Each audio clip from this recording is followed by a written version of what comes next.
మీకు మీ ఇంట్లో వాళ్ళకి ఫ్రీగా ఏరోప్లేన్లలో ట్రావెల్ చేయాలని ఉందా? సో అయితే ఇది ఒక మంచి నోటిఫికేషన్. ఇది ఏంటంటే ఏవియేషన్ మినిస్ట్రీ నుంచి. సో ఏంటంటే ఇది అలయన్స్ ఎయిర్ ఏవియేషన్ లిమిటెడ్ అని చెప్పి చెప్తాము.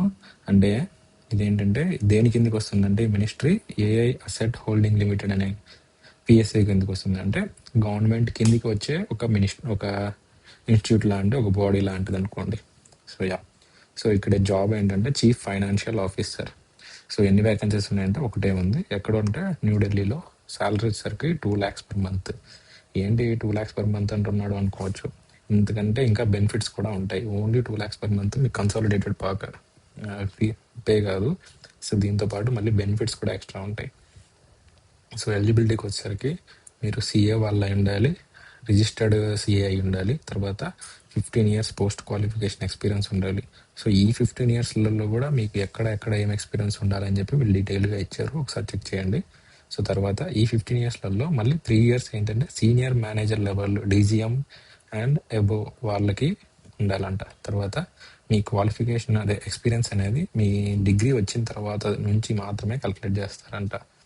ఇంకొకటి ప్రిఫరెన్స్ ఎక్స్పీరియన్స్ ఏంటంటే ఏవియేషన్ ఇండస్ట్రీలో ఎవరైనా చేస్తుంటే వాళ్ళకి ప్రిఫరెన్స్ చేస్తారంట.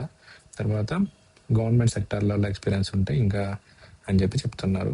ఇక్కడ E5 లెవెల్ అని చెప్పి చెప్పారు. మరి అది ఏంటో నాకు కూడా ఐడియా లేదు. మీకు ఎవరైనా తెలిసింటే కామెంట్ చేయండి.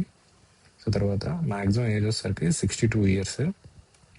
చెప్పాను కదా, మంత్లీ 2 lakhs. సో దాంతోపాటు కాంట్రాక్ట్ జాబ్, ఇది పర్మనెంట్ జాబ్ ఏం కాదు. 3 years అనేది ఈ contract with annual increment of 3,500 every year. తర్వాత మీకు బెనిఫిట్స్లో ఫ్యూయల్ ఎక్స్పెన్సెస్ ఉంటాయి. దానికి 90 liters per month ఇస్తారు. తర్వాత మొబైల్ బిల్లుకి 9,000 per month. సో మీ జాబ్ రోల్స్ అన్నీ కూడా వీళ్ళు ఇచ్చారు. అంటే మీకు మొత్తం ఇయర్లీ జాబ్ రోల్స్ ఏమేమి ఉంటాయని చెప్పి టోటల్ క్లియర్ కట్గా అన్నీ ఇచ్చారు. ఇవన్నీ మీకు తెలుసుంటే చూసుకోండి.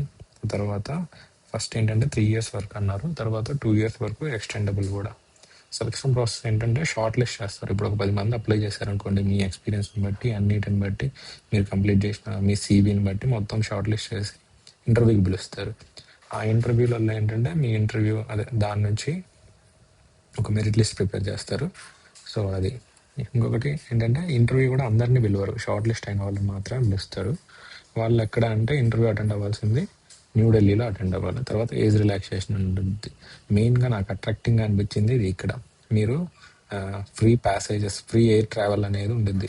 మ్యాక్సిమం మీరు chief financial officer in aviation industry అంటే మేబీ బిజినెస్ క్లాసెస్ కూడా ఇచ్చేదానికి ఛాన్సెస్ ఉంటాయి. తర్వాత మీకు ట్యాక్సెస్, లీవ్స్, ఛార్జెస్ ఇవన్నీ కూడా ఇంకా మామూలుగా ఎలా గవర్నమెంట్ రూల్స్ ఎలా అయితే ఉంటాయో అలానే ఉంటుంది.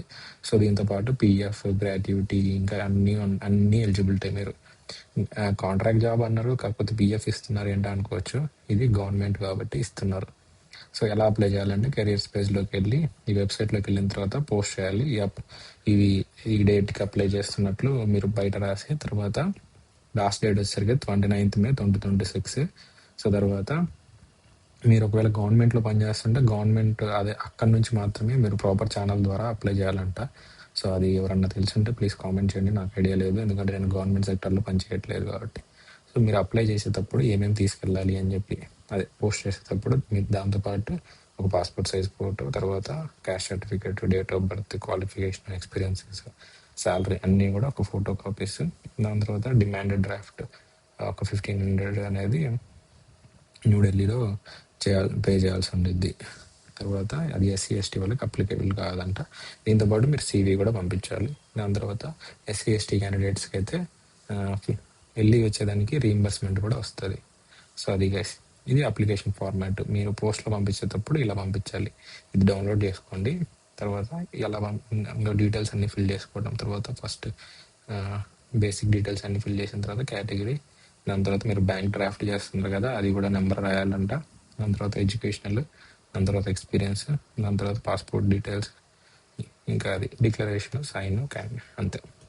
So that's it guys. మీరు మీ ఇంట్లో వాళ్ళు ఫ్రీగా ట్రావెల్ చేయాలనుకుంటే మంచి పోస్ట్. ఎవరైనా CA వాళ్ళు ఉంటే ప్లీజ్ కామెంట్ చేయండి నేను అడిగిన డౌట్కి. So thank you for watching. Please subscribe.